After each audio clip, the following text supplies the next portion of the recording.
کہتے ہیں ایک ایسی قوم کے بارے میں جو دنیا کی سب سے طاقتور قوم تھی۔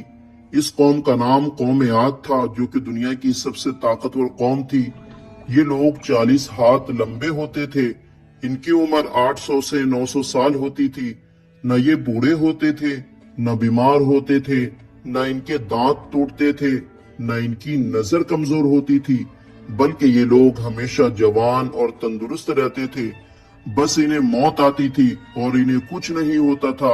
یہ لوگ عمان کے علاقے میں رہتے تھے جو کہ حضرت نوح علیہ السلام کی چوتھی پشت میں سے تھے، جن کا شجرہ یہ ہے: عاد بن عوض بن ارم بن سام بن نوح۔ اور یہ لوگ عاد کی اولاد ہیں۔ انہی کے نام سے انہیں پکارا جاتا ہے، مگر یہ سب بت پرستی کرتے تھے، شرک کرتے تھے۔ تو اللہ نے ان کی طرف حضرت ہود علیہ السلام کو نبی بنا کر بھیجا۔ تو حضرت ہود علیہ السلام نے انہیں ایک خدا کی دعوت دی اور اللہ کے عذاب سے ڈرایا۔ تو یہ لوگ بولے: اے ہود، تمہارے خدا نے تیری عقل خراب کر دی ہے۔ جا اپنے نفل پڑھ، ہمیں نہ ڈرا، ہمیں نہ ٹوک۔ تیرے کہنے پر کیا ہم اپنے باپ دادا کا چال چلن چھوڑ دیں گے؟ اور تکبر و غرور میں کہا: کوئی ہے ہم سے زیادہ طاقتور تو جاؤ اسے لے آ۔ ہمیں کسی چیز سے ڈر نہیں لگتا، ہم کسی سے نہیں ڈرتے۔ تو اللہ نے قحط بھیجا، بارش ہونا بند ہو گئی، زمین سے پیداوار ختم ہو گئی، بھوک سے یہ لوگ پریشان ہو گئے۔ جب سارا اناج ختم ہو گیا تو سارا بچا ہوا غلہ کھا گئے، سارے مویشی جانور کھا گئے۔ جب سب کچھ ختم ہو گیا تو حرام چیزیں کھانا شروع کر دی۔ چوہے، بلی، کتے، سانپ سب کھانے لگے۔ درخت گرا کر اس کے پتے کھانے لگے۔ اور جب دیکھا کہ نہ بارش ہو رہی ہے، نہ پانی کا ایک قطرہ بچا، نہ کھانے کو کچھ بچا، تو پریشان ہو کر اپنی ایک جماعت کو کعبہ شریف بھیجا کہ وہاں جا کر دعا کرو۔ ان کا یہی طریقہ تھا کہ جب ان پر مصیبت آتی تو اوپر والے کو پکارتے اور دور ہونے کے بعد اپنے بتوں کی پوجا شروع کر دیتے۔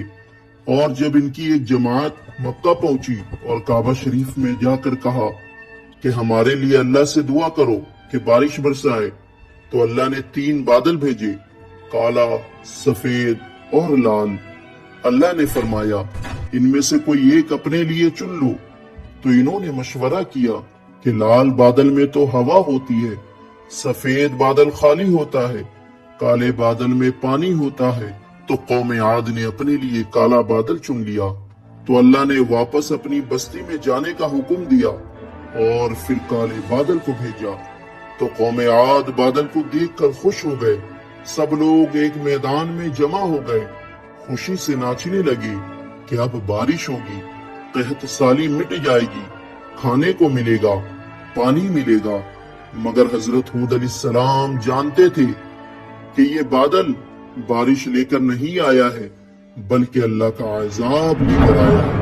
اللہ کے حکم سے حضرت ہود علیہ السلام اس بستی سے نکل جاتے ہیں۔ پھر ان پر عذاب ہونا شروع ہو گیا۔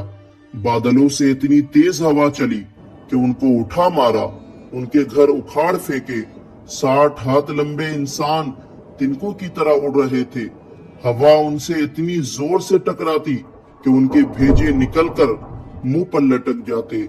کچھ لوگ غار میں گھس گئے کہ وہاں تو ہوا نہیں پہنچ سکتی، مگر ہوا غار میں بھی گولے کی طرح داخل ہوتی اور ان کو باہر اٹھا کر پھینک دیتی۔ اور اللہ کے اس عذاب نے سب کو ہلاک کر دیا، جس کے بارے میں قوم عاد کہتی تھی کہ لے آؤ کوئی ہو ہم سے زیادہ طاقتور۔ تو آج یہی طاقتور لوگ کیڑے مکوڑوں کی طرح زمین پر پڑے تھے۔ تو یہ سوچنے کی بات ہے کہ جو گناہ قوم عاد نے کیا، کیا وہ آج ہم نہیں کر رہے؟ کیا ہم آج اللہ کی حدوں کو پار نہیں کر رہے؟ کیا ہم اللہ کی نافرمانیاں نہیں کر رہے؟ جن گناہوں کو ہم معمولی سمجھتے ہیں، اللہ نے انہی گناہوں کی وجہ سے پوری قوم کو ہلاک کر دیا۔ تو اپنے نبی کا شکر ادا کرو کہ اتنے گناہوں کے بعد بھی ہم پر اللہ عذاب نہیں بھیج رہا، صرف اپنے محبوب نبی کی وجہ سے۔ تو توبہ کر کے اللہ کی طرف لوٹ آؤ اور اپنے نبی کو خوش کر دو۔ یا اللہ، ہم سب توبہ کرتے ہیں تیری بارگاہ میں، تو ہماری توبہ کو قبول فرما۔ تو کامنٹ میں آمین ضرور لکھے۔